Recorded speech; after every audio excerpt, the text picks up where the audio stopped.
What we're going to do is just quickly demonstrate the very sort of basic, well, not only the basic exercise, but the exercises we've been engaging with, and there are more, and they are being continuously developed. I certainly know for Frank, the company I trained with, they kind of change, adapt, develop their own exercise, as well as I understand, Mr. Suzuki is still in the process of inventing new stuff. So this is kind of really, I would say, the groundwork, the basic work. I don't want to talk about the training at length, but I think what Suzuki was interested in was really to create a strong performer on stage, a strong body and a strong voice. And the training merges those two things. For the time being, we're not going to do any voice stuff this morning. He really was trying to see how could a performer be still on stage and still the audience would want to watch that person. And this training and these exercises really are there to develop a strong performer on stage. It's not directly there to be applied to performances, but it's just to be this big person on stage, this person the audience feels drawn to, wants to watch for some reason, and it's the kind of internal secret the performer develops. The training has two very distinct features, and one is the stomp. That you stomp on the floor very strongly, and the other one is the sliding step. As you can see, some of us wear these funny things here. They're called tabi, and they're Japanese socks. And you really don't need those. You can do it in any kind of socks. And again, different people have different views on this. I know people who like to wear really thick socks because as you stomp quite a lot, it can be a little bit painful, especially in the beginning. But don't worry too much about that. Okay. I think we'll just start with basic number one. So if you could get ready. Now, one of the basic principles the training addresses is how to develop a strong sense of being centered and working from a center here. Yeah, so the body is divided into two. You work incredibly hard with your legs and you try to keep the upper body still. So you do things that might want to upset your upper body, but because this is strong, this is still. And you address things like balance and keeping level and time and space. And I'll just give you a short idea of that with basic number one. These are the four basics. Okay, ready for basic number one? Ich, ni, san, shi, ich, ni, san, shi, ich, ni, san. We come up in 10 counts. 1, 2, 3, 4, 5, 6, 7, 8, 9, 10. Ich, ni, san, shi, ich. Shift your weight over to the left in 5 counts. 1, 2, 3, 4, 5. And back in 8 counts. 1, 2, 3, 4, 5, 6, 7, 8. Ni, san, shi. Okay, thank you. So it's a stomp. It's as I'm standing here and the starting position, the weight is on both legs, and then it's a weight shift with a stomp, so all the weight is on that leg. And to do that without keeping the upper body completely still, that's sort of what you're working towards. And also increasing the level of force of the stomp as you get more experienced in the training. Shifting weight from here to here and stop the movement. So it's a way, in a way, Alan Loren always uses this idea of it's a car engine running at high speed, but the brakes are on. And then you release the brakes. So you're here, you're running at high speed, you release the brakes, and then you pull the brakes back on. Okay. Basic number 2.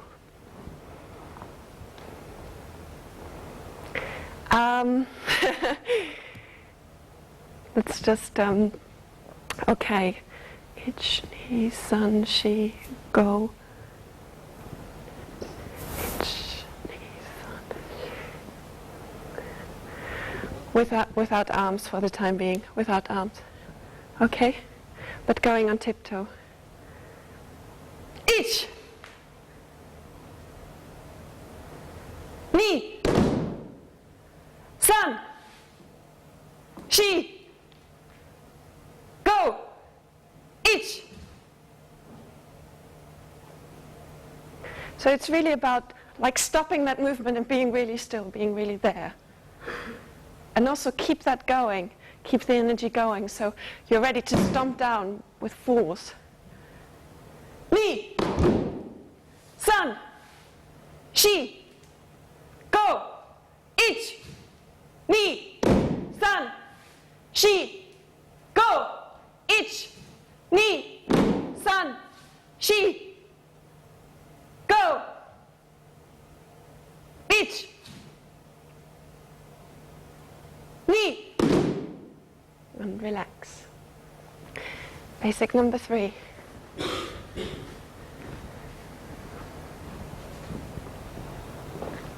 Maybe you can stagger a bit so people can actually see everybody. Yeah, that's better. With arms.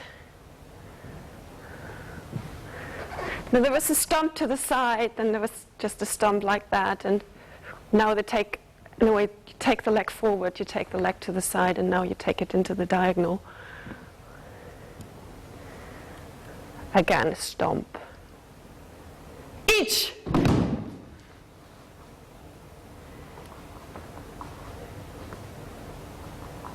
It's again releasing the energy and then pulling in and stop, which is almost impossible to do. Ich. Ich. Ich. Ich. Ich. Okay, and relax. Do we have the stick? Yeah. Okay, basic number 4.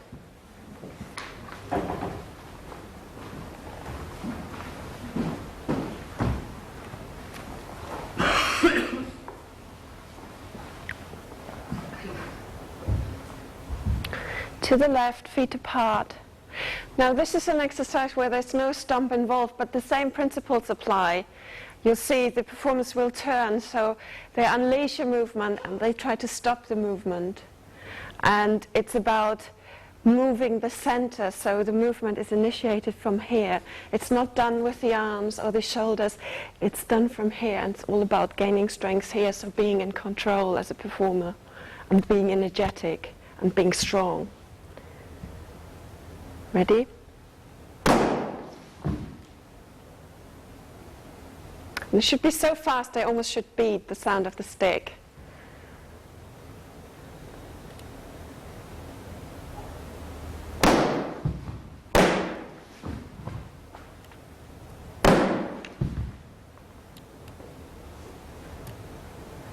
Feet apart again.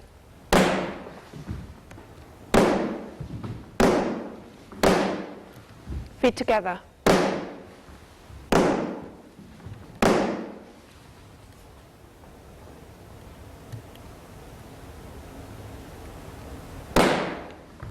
Feet apart with arms. So you stop and then you cut through.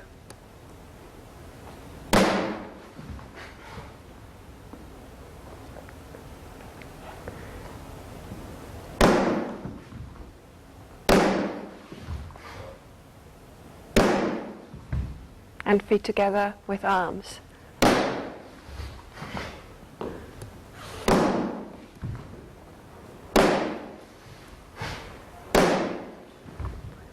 And relax. So these are the 4 basics, and we're going to move on to the most infamous Suzuki exercise called stomping shakuhachi. The actors or performers go, I think I put the tape in, Paul. They go through a 3 or 4 minute period of stomping, very forceful stomping, which is incredibly hard to do. And then on the end of the music, it's on a piece of music, they stop, they fall to the floor like almost like string puppets where the string's been cut.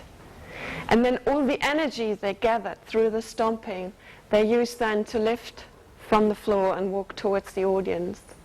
So as you watch, you will see them struggling, getting through the stomp, but watch what's happened to them as performers as they rise like a phoenix from the ashes, hopefully, and walk towards us.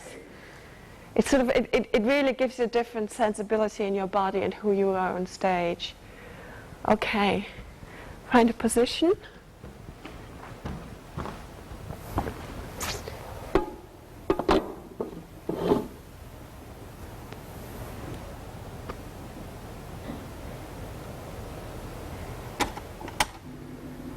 Ready? Knees are not bent yet.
Finish.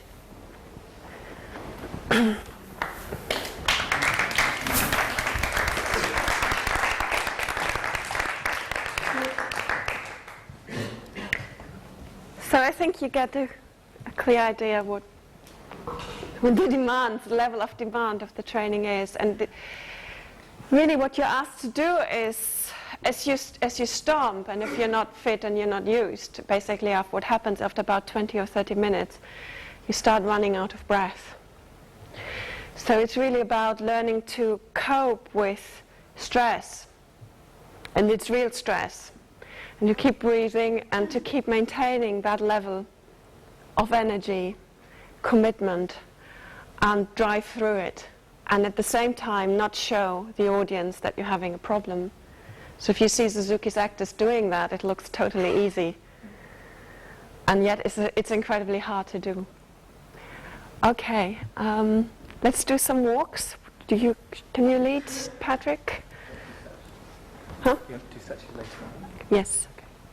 Going diagonal? Or shall we do the statues? Let's do statues now, with the statues. Sitting statues? Sitting, you say? Sitting, yes.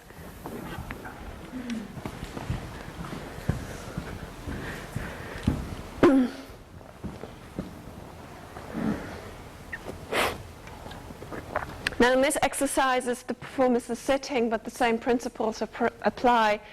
They have strong contact with the ground. They have a sort of sense of being connected with the ground.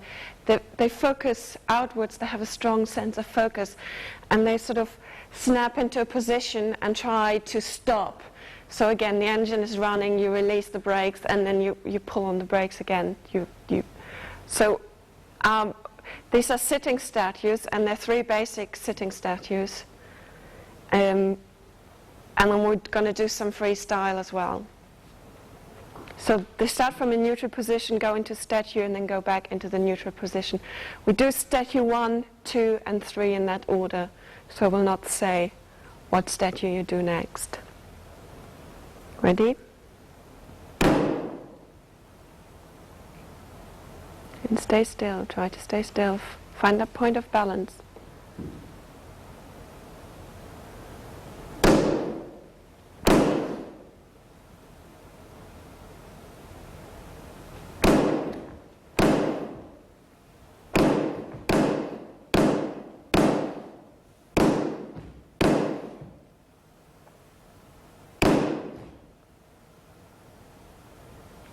and freestyle with arms.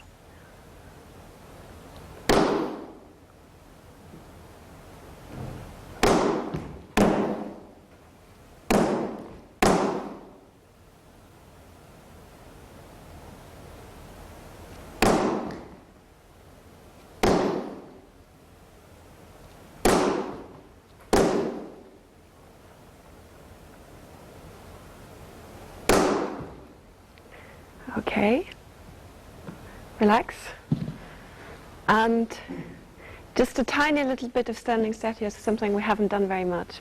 So if you can, you remember standing statues?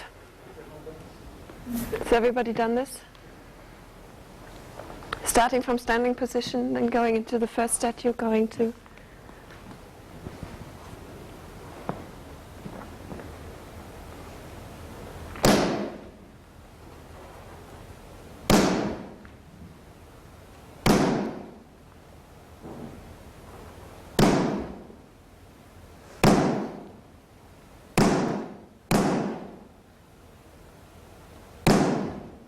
and relax. Thank you. Walks. Can we have stomp,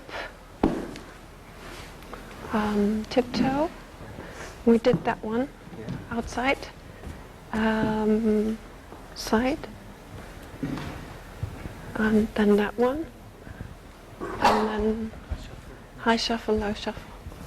Okay.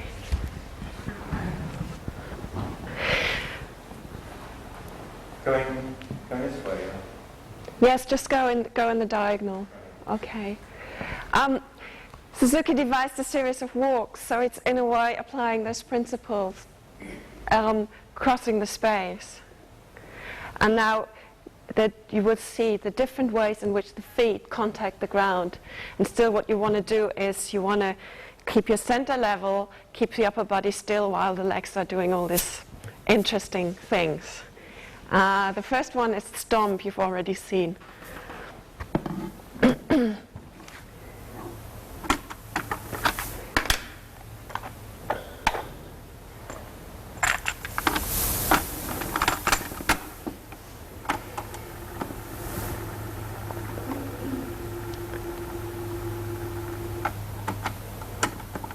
Okay, ready?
Forward.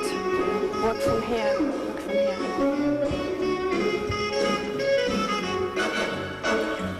Sticking your bum out, you need to sit in that.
Bend your knees a bit more. Bend. Go down. Bend.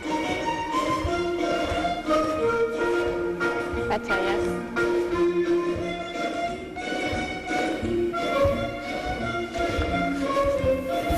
Relax. This needs to be totally relaxed, and because it's quite hard to do, you tend to tense up your arms, but the idea is to keep it very soft.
Okay, thank you.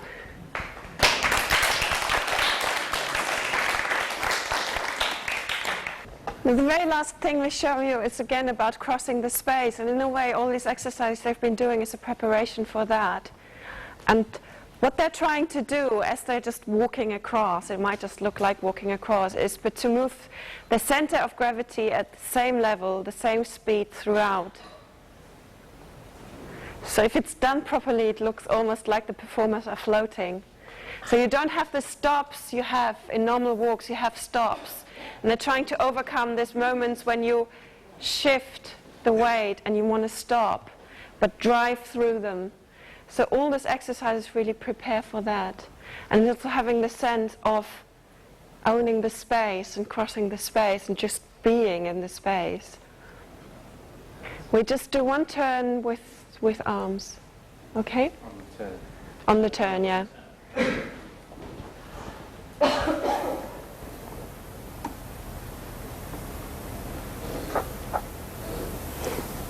The tape is, there's some little faults in the tape, so you'll hear, but unfortunately we don't have a better version of this. Ready?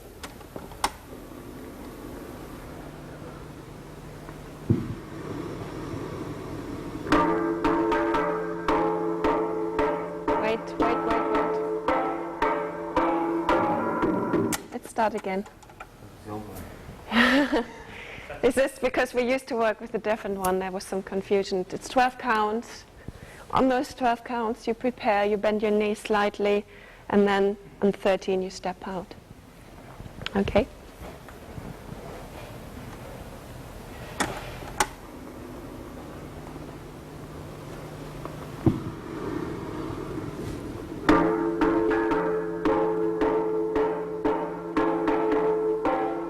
And step.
Close your eyes. Go on tiptoe. Keep balance. Open your eyes. Go down. Maintain that structure you have. And finish. Okay, thank you. That's it. Thank you. The demonstration by members of the Suzuki Training Practice and Research Group comprises people of real mixed abilities. The camera most of the time focuses on Patrick Morris, who was a long-term Suzuki method advocate and had trained in America with Ellen Lauren and City, and had been using the training over a sustained period of time. So in him you can really see the work at quite a precise level, but there's other people in the group that you see sometimes who are much more new, who are novices, who are still struggling to embody the form, and who can't begin to work on the kind of detailed, precise level. So hopefully you can see in the contrast between some of the participants the potential of the form. The group was really made for people who were perhaps interested in body-based training, or who knew a bit about Suzuki, and even some people who'd done a workshop perhaps in America with City, and just wanted once a week to meet and to practice the training and then look at potential explorations of that training. So we're not setting the film here as a paradigm of Suzuki method par excellence, but really just a group of people interested in this method exploring, but the levels of ability are clearly very different. The point about the novices is interesting in that you don't learn how to warm up in this technique. You need to warm up before the actual method begins. So it's not an integrated method in that way, that it has built within it warm-up techniques, exercises and cool-down techniques. You really have to take responsibility for that. So novices need to be able to know how to do that, because as you can possibly see in the training, you hit the ground running. You need to, particularly your legs need to be warmed up, and you need to have a kind of a prepared body to start the actual method. So you need to already have other techniques, other understandings to be able to bring to this method. Same with cool down. You need to take care of yourself after the work to ease out where tensions come into the body, and that's not built into the training again.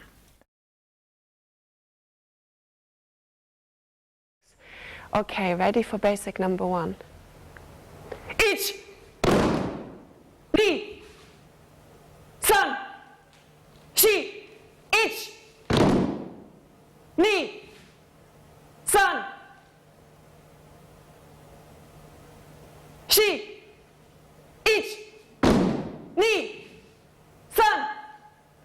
And come up in 10 counts.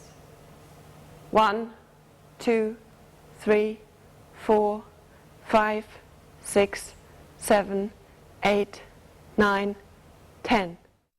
The exercises are called basics, but the term is actually quite deceptive. Basic number 1 begins with the sideways movement. The leg comes up very quickly and goes fast to the side. But it's not the quickest route, it's going in a sweep out and then down.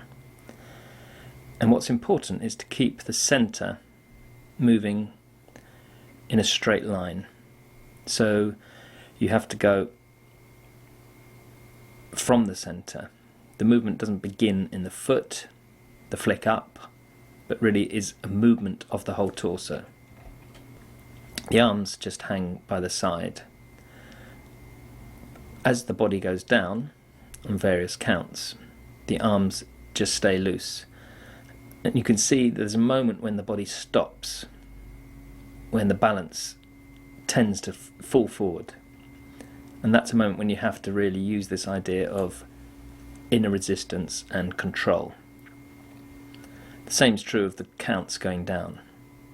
There's a difficult bit towards the bottom of the sequence, particularly if the count is long, say 15 seconds, where you have to stop the legs shaking, you have to stop yourself wanting to rush through to reach the end point. and you have to make it steady. How do we know what it is to move over a count of 10? How do we know how to measure that in space? How do we know how to measure a count of 15? Or indeed, a count of 3? And the body's being tested, but as much it's the will of the mind to stay focused, to stay in control. You can see the body being tested as Antya asks us to move from one side to the other in a straight line. Again, the tendency would be to come up and then go down in an arc, but she wants the body to move, Suzuki wants the centre of the body to move in a straight line from side to side. The low position helps this, but again you're resisting what could be called a natural urge. When you are in a position to the right or to the left, there should be no weight on the other leg. It's a way of testing this is to lift the other foot off the ground and keep the balance. So as soon as you lift the other foot, you should keep absolutely still. The focus in basic number 1, the focus is ahead. You listen to the teacher, but you don't watch them.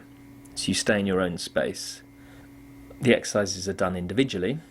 There's no group work going on here. There's very little sense of relationship in basic number 1 with the others. It's really you and the teacher, their instruction coming on the command, and an instant response to the command.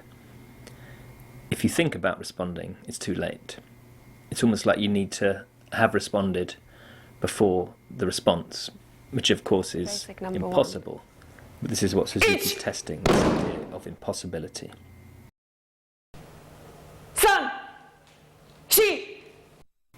The final squat in basic number 1, after the counts going down, or the instant sudden descent, if there is no count, is a slightly elevated position on your haunches.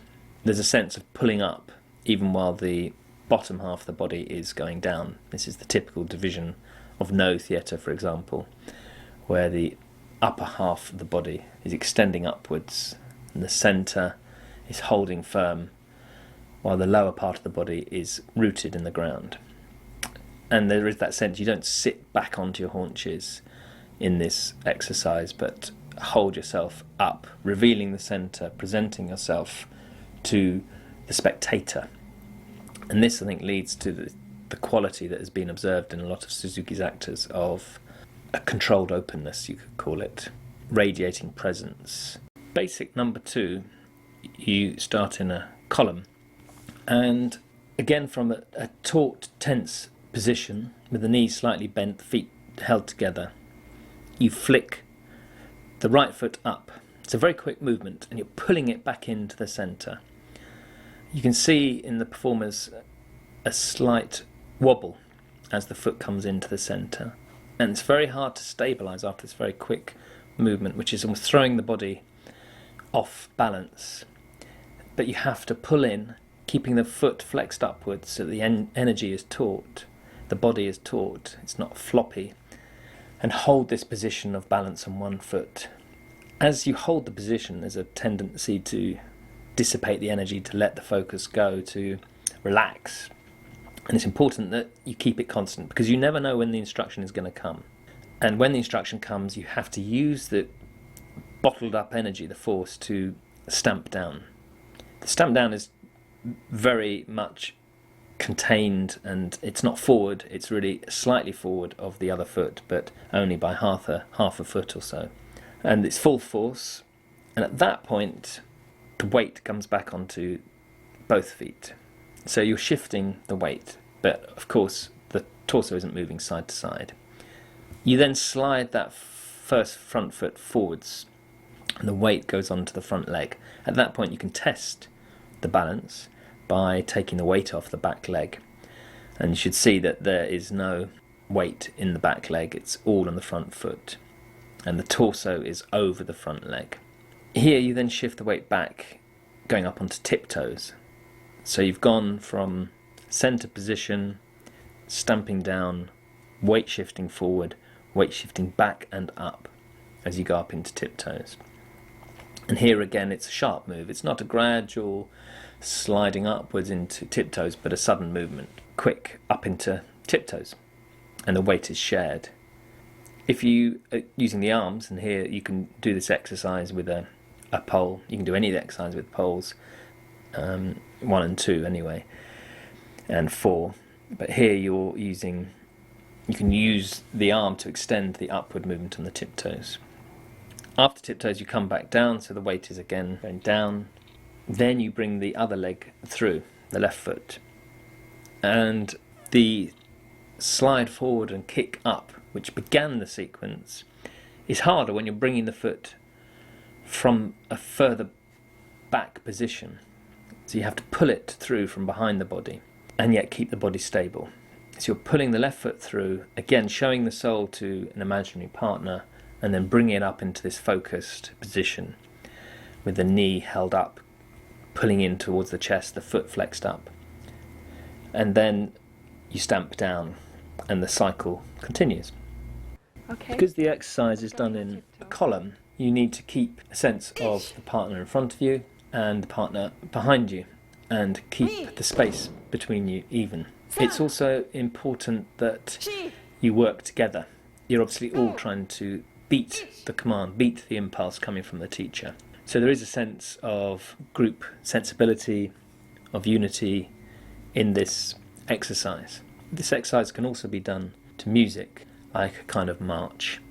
In such a case, you have to then really not follow the music, you're not dancing, but you're trying to anticipate and be ahead of the music in a kind of combative relationship with the music, if you like. You're not a slave to the music, you're challenging, moving as soon as the beat of the music comes ahead of the beat by a fraction of a second.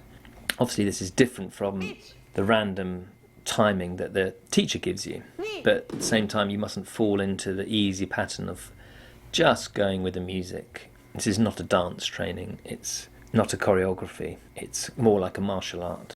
Basic number 3 is complex in that you have to coordinate the legs, working very fast, and the arms. So when the right leg is up, the left arm is stretched forward. But you're not turning the torso, you're keeping the torso facing forward. But there's a very rapid, almost semicircular movement of the leg. You're not bringing it up in a straight line, you're taking it the furthest point out and round. You can use the image of wrapping your leg around a pole which is down the centre of the floor in front of you. So it's going out and in.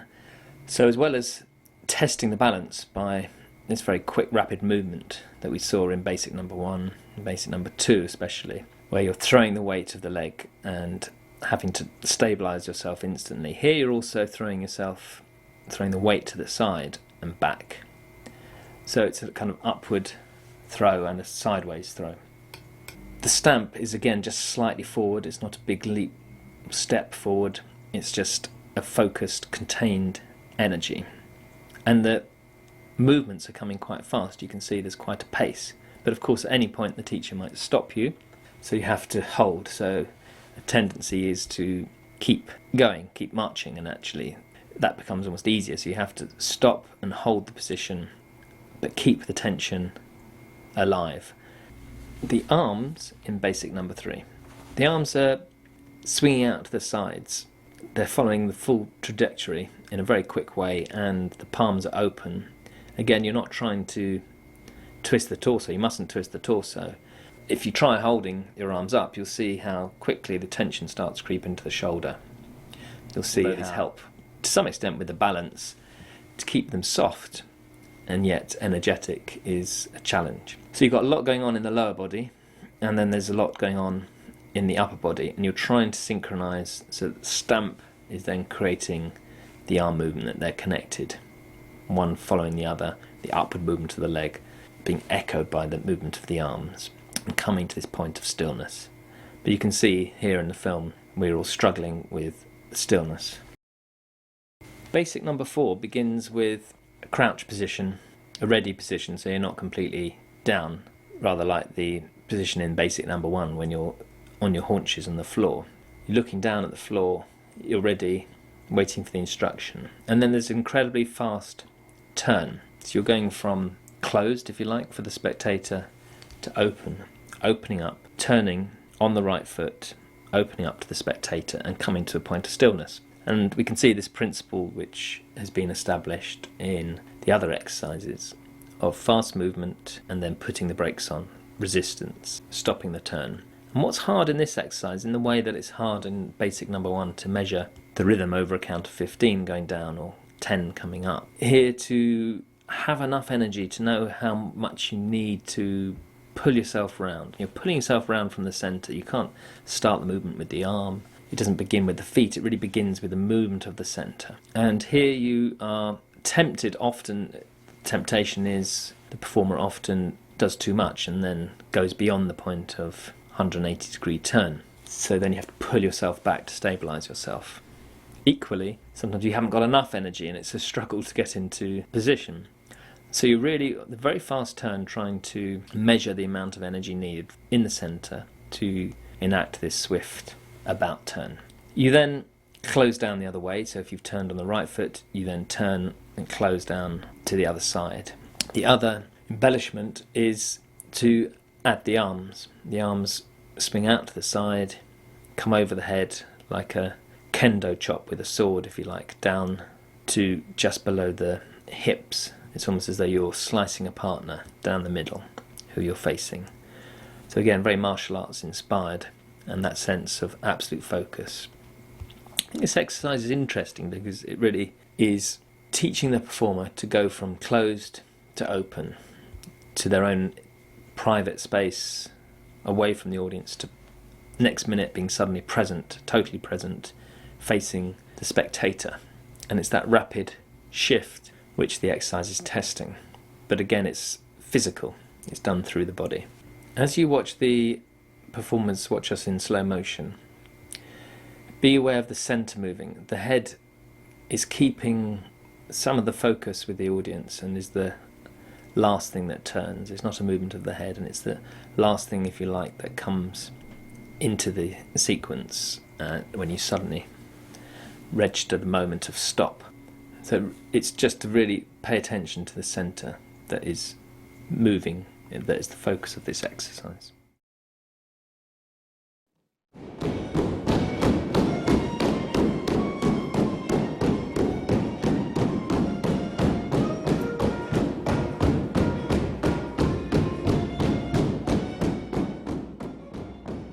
There's no real secret with the breath.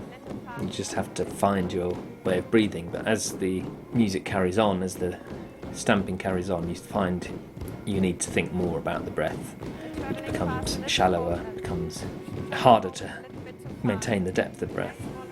So you need to really find your way of not holding tension, not holding the breath, but keeping a connection between the leg movement and the breath. And of course, that movement is affecting the diaphragm. So it's a very good exercise for breath control without being overtly an exercise about the breath.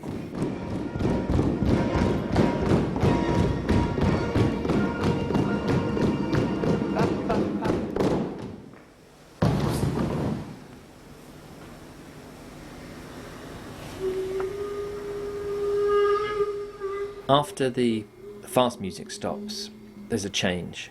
You have a moment of collapse at the end of that sequence of music, and then the performer has to rise up very slowly.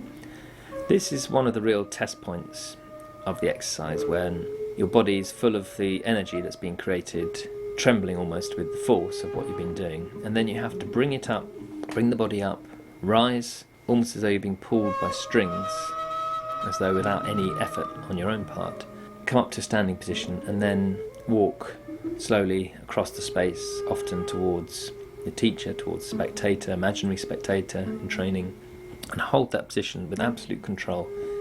So you can see here a very fast gear change from the rapid leg movement to the stamp of the first half to the slow gliding controlled walk in the second half. And it's that transition which is the difficult obstacle in this exercise.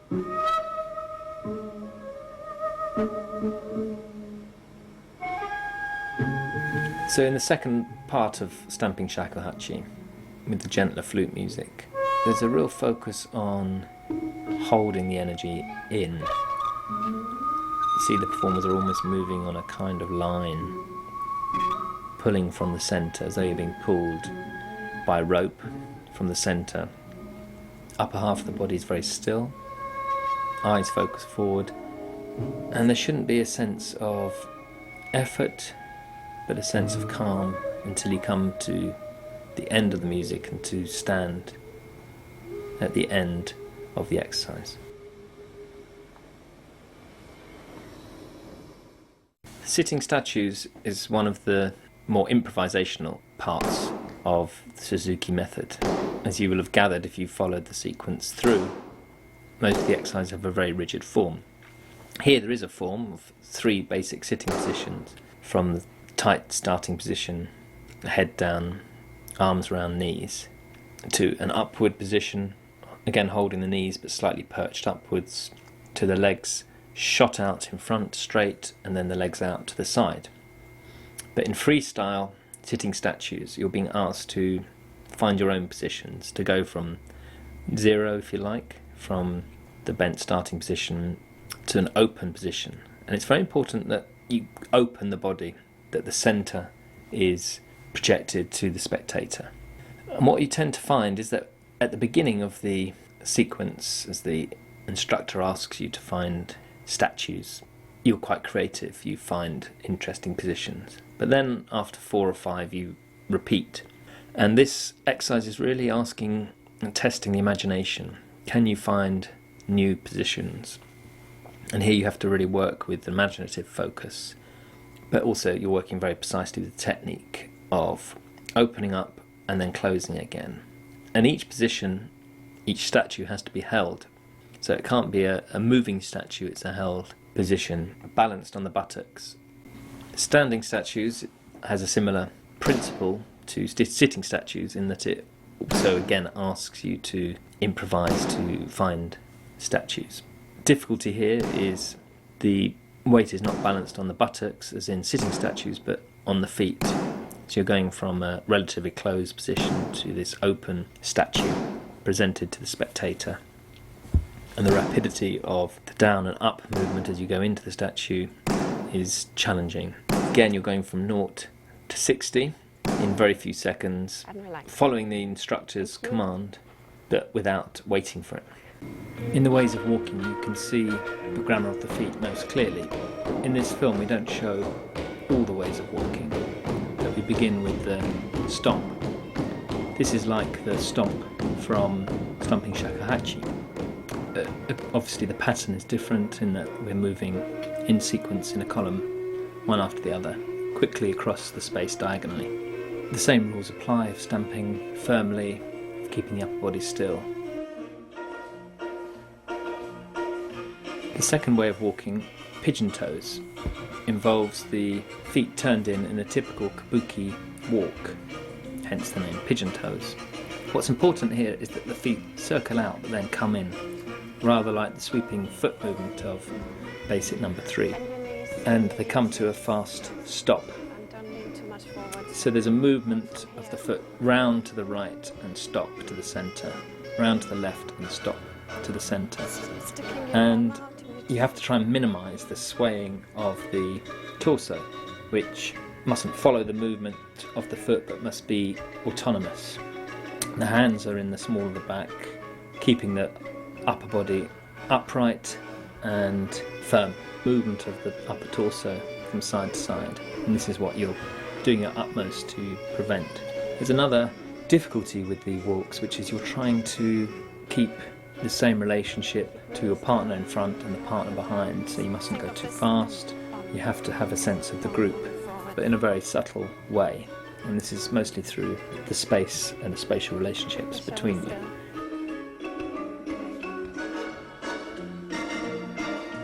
Tiptoe walking, it's fairly clear what the task is. Here you're elevated upwards on tiptoes. The difficulty is the rhythmic aspect of it, in that you come to very fast stops. The fact that you're up on tiptoes makes the balance hard and makes this stop even more difficult. Temptation is to sway forward and back or sideways because you're on a very narrow point, and then moving rapidly forward on tiptoes obviously exacerbates the problem. On the inside of the feet, it's kind of waddling motion, but you're, again, as with tiptoes, you're trying to minimise the movement in the upper body, but it's very strenuous. The knees are held tight together, and you're bringing the weight down on the inside of the foot. So it's almost as though the whole of the body down to the knees is one unit, and it's just the feet kicking side to side, disrupting the balance. And it's quite an energetic movement. The feet are just flicking up to the right, flicking up to the left, and the motion is in the hips. You can see the movement in the hips. The sideways slide begins with the performers entering the space on the diagonal to the side. So you're facing not the line of movement, but across the space. And the motion again begins with the hips. There's a lot of movement in the hips in the centre, creating little mini semicircles, sweeping the foot round and coming to a sharp stop. And then the next foot follows the same trajectory, sweeping round and coming to the same stop. As in basic number 2, the knees held together, the body is taut, the legs pushing against each other. So there's this fast sideways movement, again minimising motion in the upper body, creating a series of stops. Suzuki talks about a lot of his exercises as being like frames of a film. This is pre-digital, where if you slowed it down you would see each moment by moment. So you're not thinking in a fluid way about the movement ahead of the current movement, but each movement has its own quality, its own intention, its own focus. A moment, a series of moments. And this is true of the stomping walk in stomping shakuhachi, that each one has to have the same value as every other one. You don't start well and then fizzle out in the middle and then end well. Each one has to, in a digital way, if you like, I often think about it as a kind of digital process. Each one has its own autonomy and its own needs and focus. So in the sideways slide, you'll come into these sharp, defined stops, moving the foot very fast, pushing down with a slightly flexed foot. At one point you see Antya reminding us to keep the weight going down. The foot is pushing down into the floor.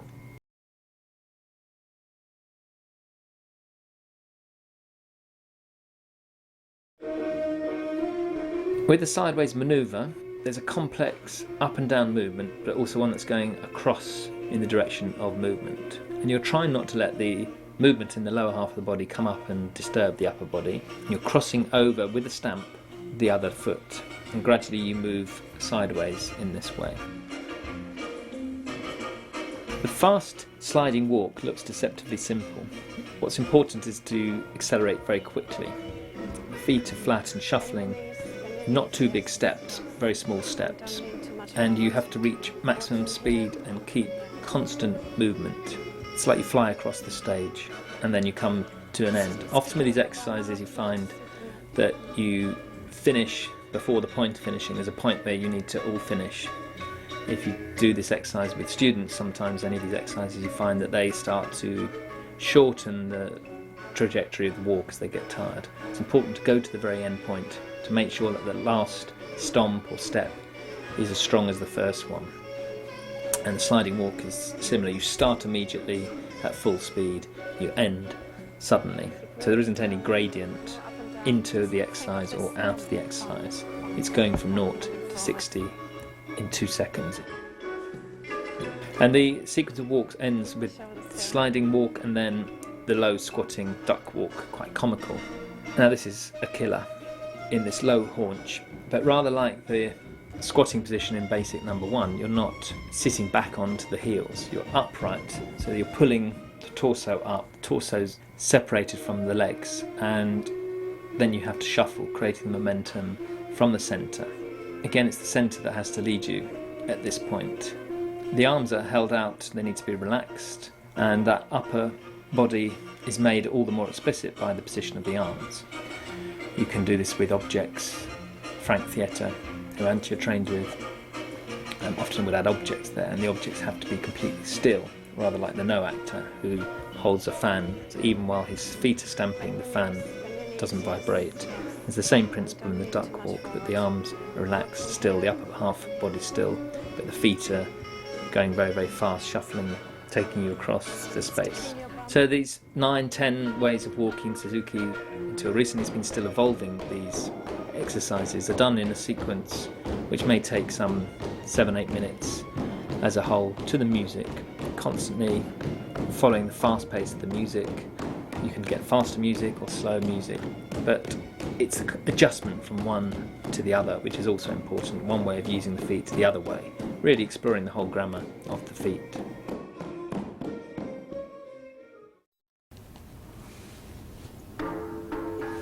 With slow 10, or slow 10 teka 10,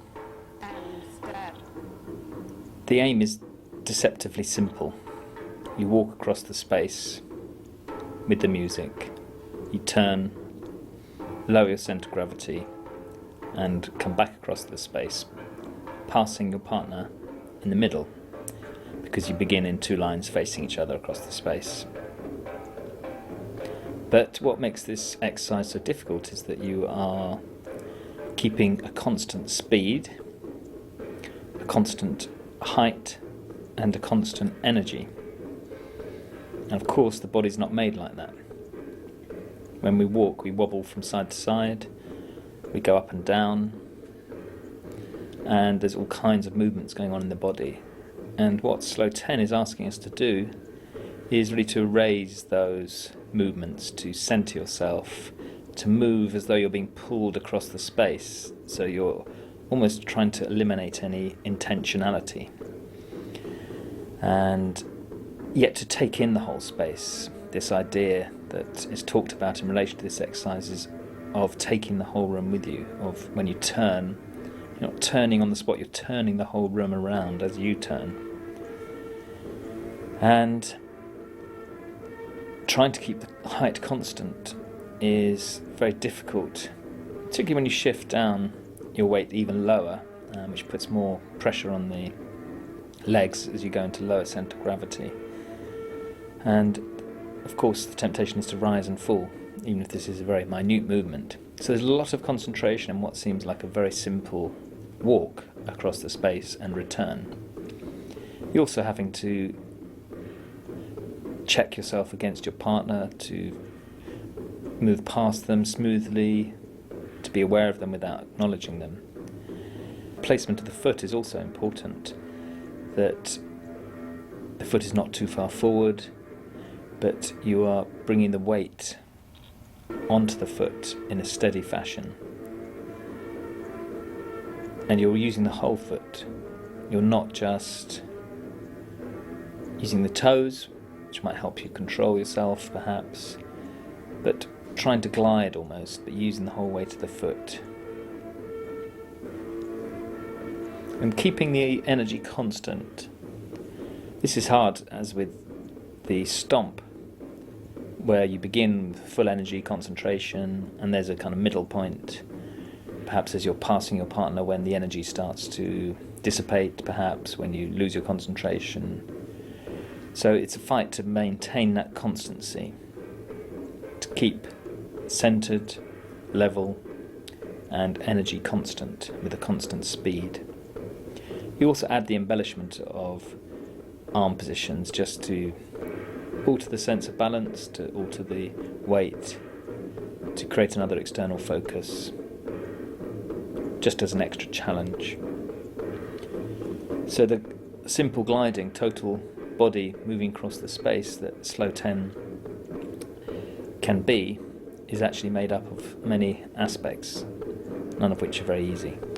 Because the form of this particular exercise doesn't seem particularly complicated to the spectator, to the external viewer, you can really start to see how Suzuki training can be applied to performance. Although Suzuki is very clear to say you do not do the exercises as part of the performance. It's not a demonstration. Performance is not a demonstration of the grammar. But here, because the way of moving can be easily adopted by any of the performers without it seeming excessively stylized or seeming like an exercise.